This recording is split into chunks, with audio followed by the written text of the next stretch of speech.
Hello la team, j'espère que vous allez bien et que tout le monde se porte à merveille. Victoire du Sénégal face au Niger sur le score d'1-0. Un but signé Formose Mendy à la 96e minute de jeu suite à un corner. Franchement la team, on a l'habitude de dire en Wolof, Chin Bounare Ner Boubahe Hein.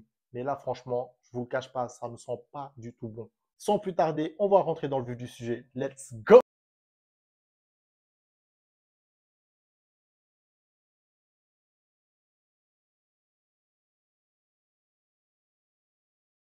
Bon, par contre, avant de commencer, j'aimerais passer un petit coup de gueule parce que franchement, la RTS, ça va 2 secondes. Comment en 2024, tu peux te permettre de retransmettre un match avec une qualité d'image pareille? Franchement, je trouve que c'est du grand n'importe quoi pour une chaîne qui se dit être la chaîne leader du Sénégal. Franchement, on aurait dit ils étaient en train de filmer avec une webcam, c'est pas possible. Ce ne sont clairement pas des images dignes de la RTS. Et franchement, je pense que les Sénégalais méritent mieux. Le problème, c'est qu'en fait, ça fait des années que plusieurs personnes pointent le même problème, mais en fait, on dirait qu'ils en ont rien à faire. Après, les gens, ils s'étonnent que lors des compétitions internationales, les gens snobent la RTS pour aller regarder sur Canal ou sur beIN.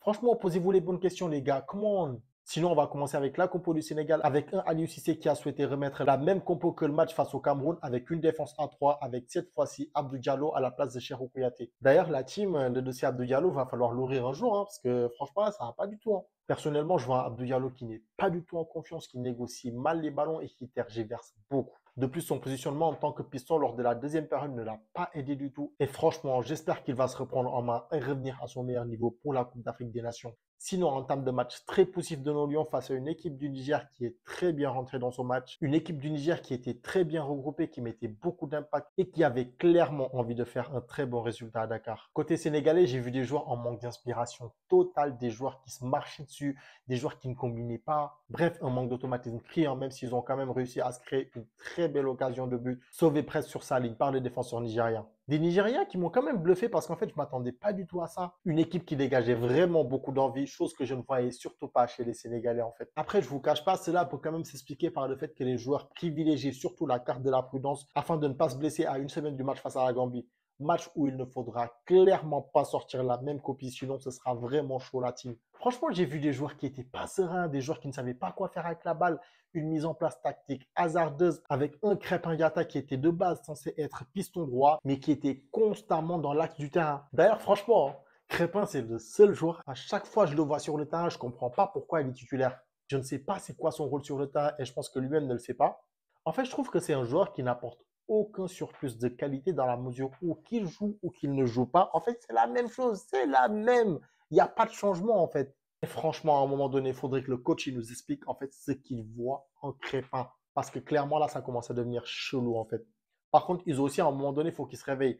La dernière fois, je l'entendais dire, ouais, qu'il faisait partie des cadres maintenant et tout, mais franchement, je suis désolé, il ne le montre pas sur le terrain. Je suis désolé. Il ne montre clairement pas qu'il fait partie des cadres de cette équipe.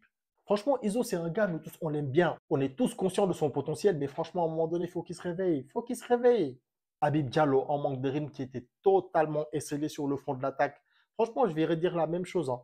Le Sénégal se dirige vers la CAN avec les mêmes incertitudes. C'est-à-dire que si Sadio Mané ne marque pas, personne ne va le faire.